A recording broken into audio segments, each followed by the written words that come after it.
Hi guys, it's Callum from Tyne Valley Motorhomes and today's handover is a Pelotti Sensation G740. So as we start the walk round on the driver's side of the motorhome, using your key, which is your habitation key, you can open all the individual locks. And the first locker you get to is your LPG locker, so this is your gas locker. So when you open the door, you can fit 2 bottles in here, in 2 bigger bottles, so you can get 13 kilogram bottles in here. This is a 6, this is our test bottle, just to show your gas appliances working. And what you do is when you put your bottle on, you put your bottle in, then you'd strap it top and bottom to make sure it's secure. And then you'd connect your pigtail, so it's this pipe here. So it's a left hand thread to tighten and a right hand thread to loosen. So opposite ways with it being gas. Once you've got it nipped up, it only needs to be hand tight. You can turn the cylinder on from the top of the bottle, and then this will indicate green when it's got gas. This is your changeover valve. So at the minute it's pointing to the bottle we've got on board. If you turn it the other way, this is the diamond you see, so this is the indicator. Turn it to the front of the van, that'll go red because it's not connected. But you can connect another pigtail like this to the opposite sides of this, so you can have a dual regulator with twin pigtails. But you will just need another one of these pipes to put on the other side, or you can just leave it like this, and then once one bottle has gone empty, you just take the pigtail off and connect it to your spare. If you're struggling to get gas, you've got a crash valve here, so this is your crash valve. Press the button, the green button, for 5 seconds to reset the crash valve, and that should allow your gas to come through. But always make sure it is turned off before you start travelling, just so it's safer for yourselves and other road users. You've got your Fiamma awning, which we can show you on collection. Inside the door, you've got electric steps, so it's this switch here, so you can put the step away and you can bring the step out.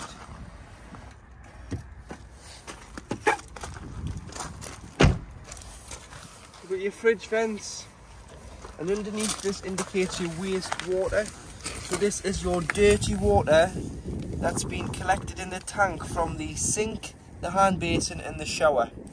On the way out of your site, you want to drain this off, because there's no real reason for you travelling around with added weight of waste water, because it's just dirty water. So all you need to do is open the handle, and that'll drain off down the grid that your driver's close to, and get rid of your dirty water.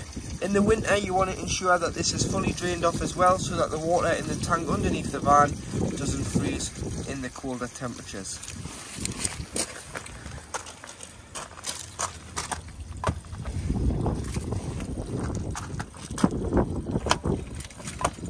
Here you've got your cassette locker. So to get your cassette out, once it indicates it's full on the toilet, all you need to do is press the blue button here, slide the cassette out, carry it or wheel it to your waste disposal point, which is normally beside your toilet block, and then to empty it, you take the blue cap off,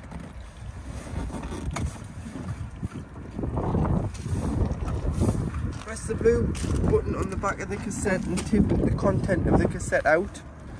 Once you've done this, there's normally a tap, so you'd put a bit of water in, give it a rinse, tip out again before you go in with a cap full of chemical. Or if you're using the tablet form, you put the cassette in completely dry, flush a pint of water down the toilet, followed by a tablet, which are the Fetford toilet tablets, which is in a cellophane wrapper, and that'll break down into the liquid. They're just easier to store sometimes now. Here you've got your freshwater intake, so to fill with fresh water when you arrive on site, or if you're going wild camping, obviously you'll have to take fresh water with you. So it's a lockable cap. Go and buy yourself a hose pipe with some hose pipe connections. as it's mainly just a brass tap on site. Flat end of the hose into the motorhome, connect the other end to the tap and fill it until it either overflows or until you're happy there's enough water on board, which you can see on your main digital control panel.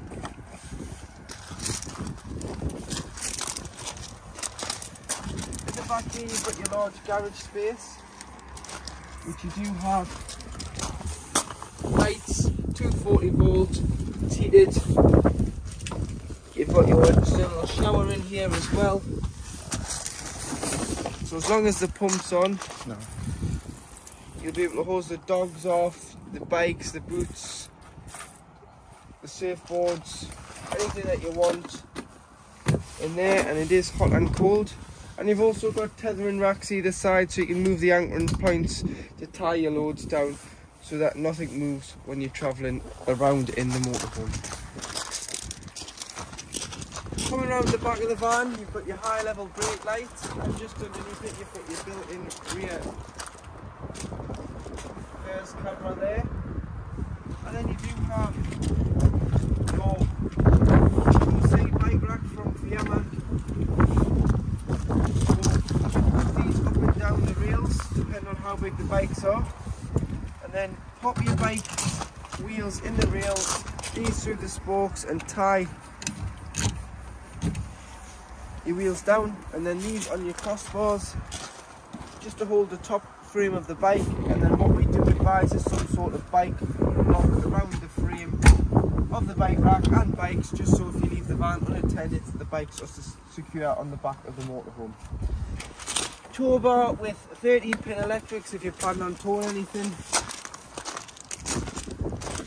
Same garage door.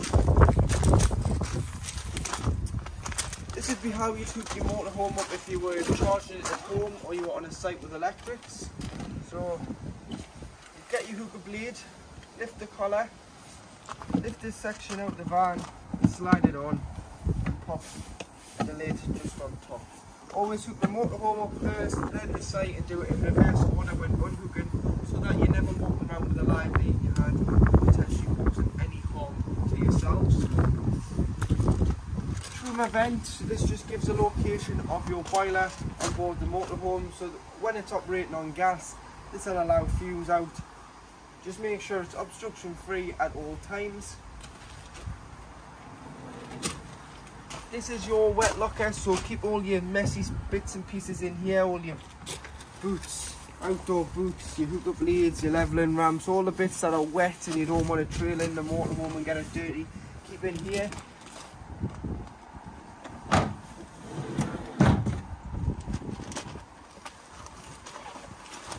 Fill the van with fuel, which is diesel. It's here beside the door. So using the main ignition key, you can lift the lockable cap off, fill it with fuel, and then pop the cap back on.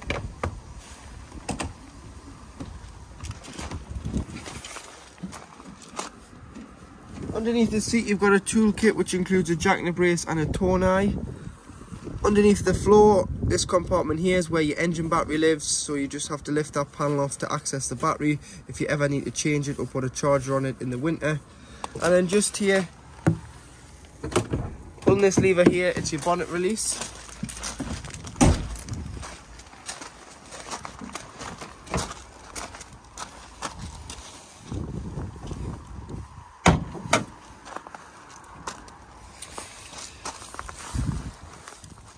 So you've got your screen wash here, so that's how you fill your screen wash up.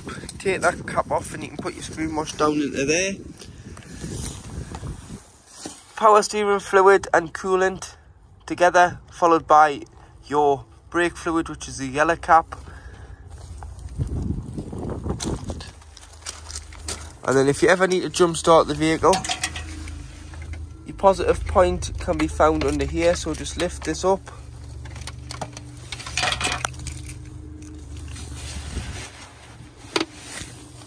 Lift that up, and that's where you put your positive, and then your negative would go onto any earthing point. There is one at the back here, so you can earth off this one here, or just here. That's still an earthing point for giving or receiving a jump start. And then you do have your weight plate. So 3650 gross vehicle weight. With that tow bar on, you can tow up to a train weight, which is a motorhome in the trailer can't exceed 6,150 kilograms. So to operate your main control panel, this is your on-off button. So you can turn it off and you can turn it on. Like so. Scroll through the menu, so you've got your leisure battery reading. Make sure that you take the hook out to get a true reading of the battery. You've got your vehicle battery reading. You've got your fresh water, so you can see there you've got 50% of fresh water on board. You've got 0% waste. You're hooked up. And then when you scroll along, you go into the temperature of the inside of the motorhome, the temperature of outside the motorhome, the time, so you can adjust the time. Auxiliary turns on the radio, and it'll use the radio off the leisure battery instead of the vehicle battery.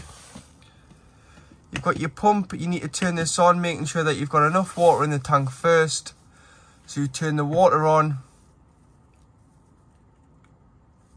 or should I say you check the water, turn the pump on, and then once you've turned the pump on, you'll get a pressurized flow of cold and hot water through the system. And you've got your master switch for the lights, and then they all are individually switched around the motorhome. To operate your Truma heating and hot water CP control panel, so you do a long hold and press to turn it off and on, and that'll make the screen go blank. And then to get into the menu, all you need to do is do a light tap, and there you have a motorhome with a thermometer flashing, which is, if you click on that, is the temperature that you want the inside of your motorhome to be. So in the summer you can have it off, or in the winter you can have it at the highest of 30 degrees. Once you're happy with the temperature selected, all you need to do is then press enter, and that's saved that to 21 degrees. Moving on, you've got your water. So if you've got no water on board, you'd have it off, because it's like boiling a kettle with no water in. You're going to burn the element out. Eco is 40 degrees of heating the 10 litre boiler. So you've got 10 litres of water in the boiler at any one time. This will heat it to 40 degrees. Should you click on hot, this will heat the 10 litres to 60 degrees. And then you do have boost, which will turn off the heating and prioritise the water first. So for this, we'll just say hot, because you want the heating and hot water to run together sometimes. Next source, you've got what source you're currently using. So whether you're using gas, if you're wild camping, you would use gas because there would be no other source available. Mixture 1, which is 1 kilowatt, which is 750 watts of mains power and gas. Mixture 2, which is 2 kilowatts, which is 1500 watts of mains power and gas. You'd use this more in the winter if you're in desperate need of heating your motorhome or the water. But failing that, you can use EL1, which is 750 watts of mains electric, or EL2, which is 1500 watts of mains electric. Normally you would use EL2 on most sites that give you 16 amp. If you get a smaller feed, you may have to use EL1, just so it doesn't trip the site or trip your van. You may have to use EL1 abroad, as they're not as generous with their electric.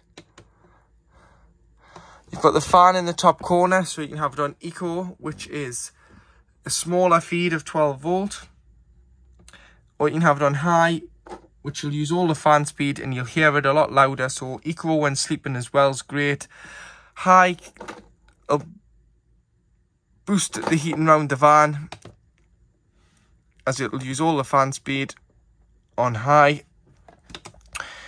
Timer in the bottom left hand corner, so you can time it to come on and off just the once though. Change the time on the display panel, so when the clocks go back and forth, you can change the time.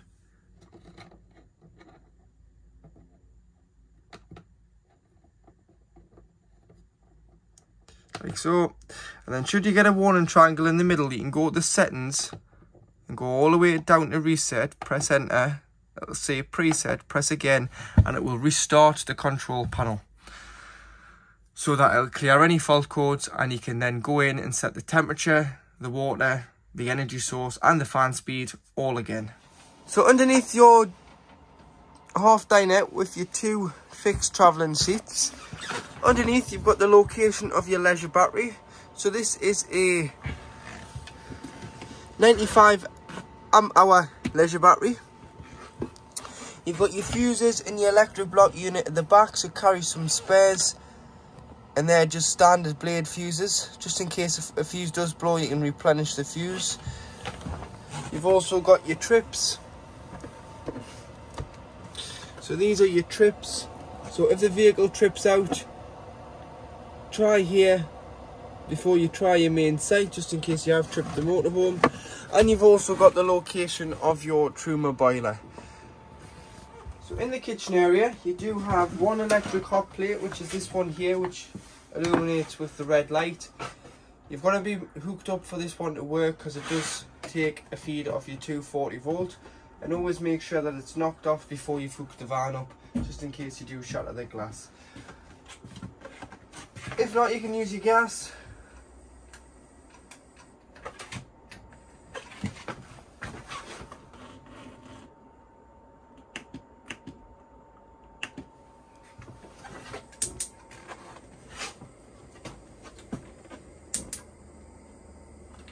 And you've got to make sure that you've got the auxiliary turned on the panel to get the feed for this ignition, which is on here. So make sure that one's turned on, otherwise you'll not get any ignition.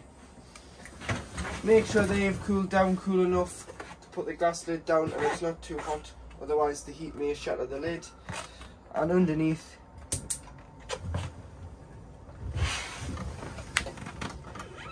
you've got the grill, or should I say the oven, and the other side you've got your grill.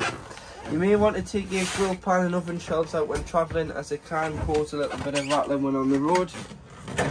Storage drawers, making sure that you push the centre catch in as you travel catch to secure the drawer before travelling. And it's the same this side, but you've got gas isolation valves here, so you've got 4 of them. These are mainly for when the vehicle is annually habitation serviced. The technician will shut each appliance off and test the gas to each appliance. If you've got any problems with gas, turn the bottle off to be safe, but you can isolate individual appliance here should you need to. And you've got your big pan drawer at the bottom.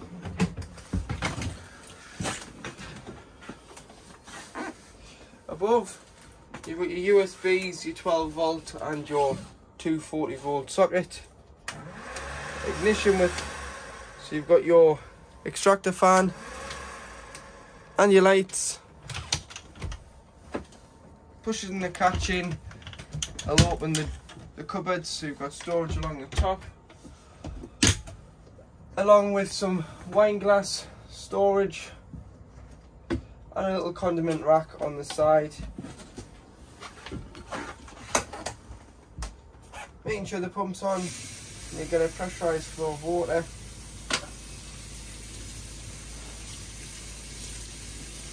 And that water there is getting up the temperature, so your hot water system's working.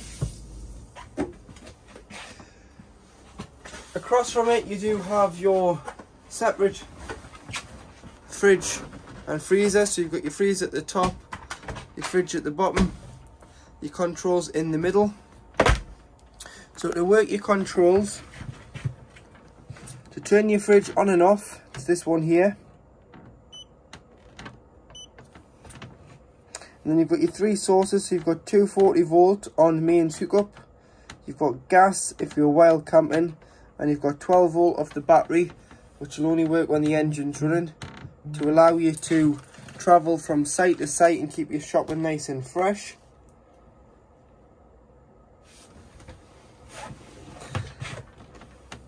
But what A stands for automatic energy selection, so that'll jump through all 3 sources for you, so you'll not have to change it, you can just leave it and it'll go through it itself. from 240 to gas, and then 12 volt when the engine is running. As soon as you hook back up and turn the engine off, it'll go back to 240 volt. But if you want to take it off all you've got to do is manually select a source. This is the frame heater, so that'll stop the rubbers from getting stuck to the doors when it's at its lowest temperature. And your temperature selection is just here, so you've got 5 bars being the coldest, obviously 1 bar being the warmest. But I would just leave it on A, which is automatic energy selection, and it'll pick the best source it has available at any one time to the vehicle. And then just a quick tip, remembering when you're not using the fridge, on the doors, you need to leave the doors open. So what you need to do is you need to push this catch in, slide the pins out on the freezer, push it in, slide it out on the fridge.